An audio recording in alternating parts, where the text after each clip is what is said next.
Welcome back, you guys. This is Day by Day. My name's Evan, and today is such a special day because I'm talking about some of the biggest monumental shifts in my life. But before I do that, these last 7 years of 20 lessons that I'm releasing is to help people just understand the process of my 20s and maybe some of yours, and maybe you could relate, and maybe you could share these lessons with people that you think are going through something similar. So I hope that you can, and I hope that you can enjoy getting 1% better with us every single day. So let's dive into it. This topic is about the difference between living with people and living alone. Now, this one makes me laugh because when I was living with people, okay, so I lived with 3 people, then I lived with 4 people, then I lived with another 4 people, then I lived with myself, then I lived with one person who was a intimate partner, and now I'm looking to move in by myself again. So the process of me living with roommates was substantial. You know, I lived with roommates for probably like 3 years, 4 years.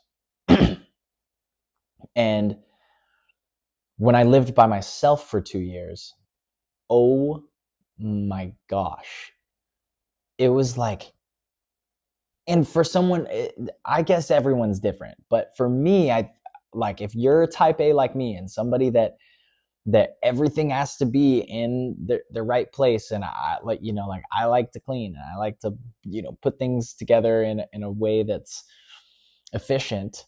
I, and I said that so aggressively, but I totally mean it. Like, it's my way of doing things, and I'm not saying it's not for anybody else, because that's why I'm making this video. So that if you feel that way, then you should know that living with people is probably not the best for you. But if you aren't that way and you live alone, and you enjoy the camaraderie and the community of like people putting things where everyone wants it, and using it as a communal area, and everyone using it, whatever you guys are putting together and using, then you should probably live with people. So my point is the difference is living with people. I think when I was living with people, I learned to respect people's space and respect people's stuff, and utilize things and bring things into the house that everyone can benefit from. And I was more than happy to share that thing with them, or use whatever that person is willing to share with me. It taught me that living in a space with people requires like a agreement of community. Like, this person's job is to take out the trash every Tuesday. This person's job is to take out the trash every Thursday, like, or Friday, or whatever. Having a system, at least to feel like there's some camaraderie, there's some cooperation, there's teamwork, creates a space of like, you guys will want to hang out with each other. Whereas, like, if someone didn't take out the trash for 2 weeks because they were working and were out of town, and then they came back and used the trash a lot, and then like didn't do anything with it, and it sounds like it's coming from experience, but it's totally not. This is just an example. Then it creates like a resentment and you don't ever want to get there with people. I think the saddest part of living with all those roommates is that sometimes, like this one house, we all kind of split up because like uh one person, or no, we all split up because of a project that didn't work out, and one person wanted to go back home, and then that kind of like screwed things up. We moved someone in that was within the project still, and then the project fell apart, and then another person moved out that was not a part of the project, but then it was just me and two other people paying for a whole house. And so um yeah, it just like, the saddest part was like losing those friendships, those connections. And I still reached out, you know, maybe a year later. I was like, hey, happy birthday, or hey, Merry Christmas, like I hope you're doing well, and like all I'm doing is praying for you. I hope that nothing but good things come. And this one guy didn't respond. But that's how that's how it is with like resenting somebody. And I have no resentment for them.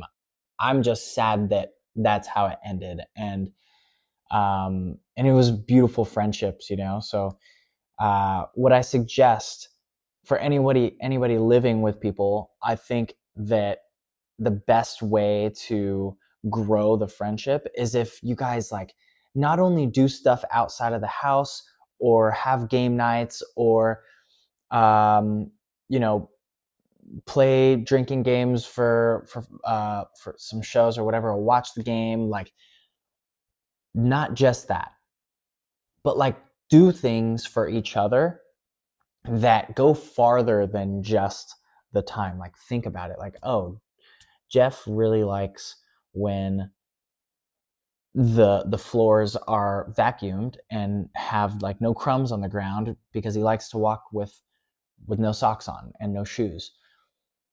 So I'm going to get a Roomba, like a little like vacuum robot or whatever. And my other roommate's going to pitch in. And then, you know, like if Jeff wants to pitch in after we get it, then he could totally pitch in, but we're just going to do it. Those little things go so far in a community. Or like in my instance, I was waking up at, I wake up at 5:30 or 6 a.m. every day.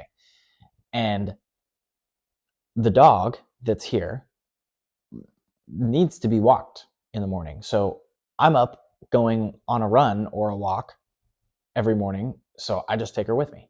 And then when I get back, I'm like, okay, well, might as well just feed her. So I feed her. And after like 2 weeks of doing that, I was like, you know what? I'm just going to do it, guys. Like, if you guys can just like leave that to me, so that I'm not like wondering if she already went on a walk or if she got fed, like I'll just do it. There was so much appreciation from my family that they were like, oh my gosh, that's awesome. Thank you. It freed up so much of their time, and they didn't even notice it until like 3 weeks later, when they were walking their kids to school, or when they went into town for a coffee and I was taking care of the dog. They were like, man, we're able to enjoy our mornings more. And that's the communal transaction. Every relationship is a transaction. Now, that versus living alone. See, the communal aspect of that translates to living alone, because then when you're living alone, you're able to do things for yourself. And if you've never done that, if you've never done things for yourself to like benefit from them, then honey, I get you. I get you. I understand what it feels like to finally do something for yourself and be like, why haven't I done this before? Like, why haven't I given myself some love, some character of like, oh, I actually like this thing. I'm gonna go buy it at Target so I can do it. Like, um, like when I mop the floors, it's like a consistent thing. I'm like mopping the floors every 2 weeks, and I love clean floors. I didn't notice I liked that until I was at a friend's house sleeping over, didn't have socks on, And no, I knew the floor was dirty because they wear their shoes, and I'm like tiptoeing through the house. And my friend was like, "Are you on your tiptoes? Are you a toe walker?" And I'm like, "No, I just I guess." I didn't want to tell him that his floors were dirty, so I didn't want to put my whole feet on them. Yeah. So yeah, there's just little things that you learn about yourself when you live alone, and it takes a certain person. Like, I'm the type of person that's like, I I don't want you to touch my stuff. I don't I like it that way, and if you touch my stuff, then great. Like, it was meant to be touched. I put it out in the communal space. But like, even when I lived with roommates, my room was like, you come in there, respect my room, like, don't, like, my bed's made, don't like get under the covers. Ew. uh don't like move stuff on my bookshelf. Um don't go on my computer and lock me out of my computer, like trying to guess the passcode. Like, don't, just respect my stuff. And in my own space, I was able to like set everything out the way I wanted and make it beautiful. The way I want, the way I see things is beautiful. And um yeah, I guess it just made me a better roommate to myself. Like, I'd have dinner nights, like dinner dates with myself. um from an outside view, it sounds like, oh, you like being alone? Like, yeah, I do like being alone. I like cooking for myself and watching movies by myself, because then I don't got to worry about your smacking in my ear while I'm trying to watch a movie and eat my food.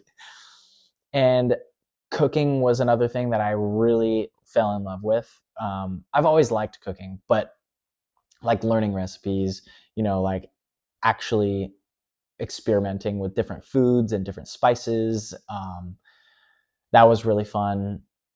uh Coming home late and not worrying about anybody else, just like coming home obliterated. I'm talking like schwazzy. I am out, and I'm coming through the door stumbling and like knocking shit over and falling, and then I finally end up in bed, and I hear from my neighbors the next door, or the next week or something, like, "Hey, like, are you okay up there?" And I'm like, "Yeah, what do you mean?" And he's like, "I heard at like 3 a.m. something fall, and I thought that like you fainted or something." I was like, "Oh no, that was just my TV.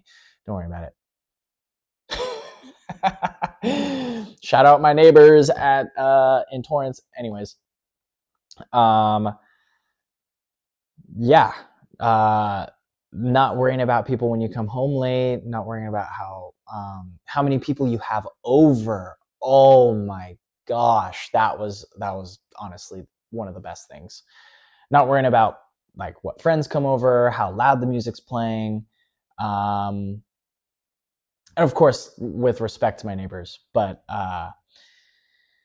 it definitely taught me how to be a good roommate to myself, and how to be responsible with my own space. And yeah, it was a little more expensive, but that's like the toss up of like, I'm 28. I'm at a point where I'm like, I don't want to live with roommates again, so I'm going to sacrifice the extra whatever it is, $500 to live by myself. It's not that bad. uh but when you get there, when you get to the point where you're like, okay, I understand the communal space is like, there has to be some teamwork, and I feel close with my roommates, but I want my own space. Then that's when you go and adventure it. And everyone has their own process. Like, you could be the opposite. Like, I live by myself and I need a communal space so that I could understand how to be communal and on a team with other people, to better my work life or whatever. I think both are needed.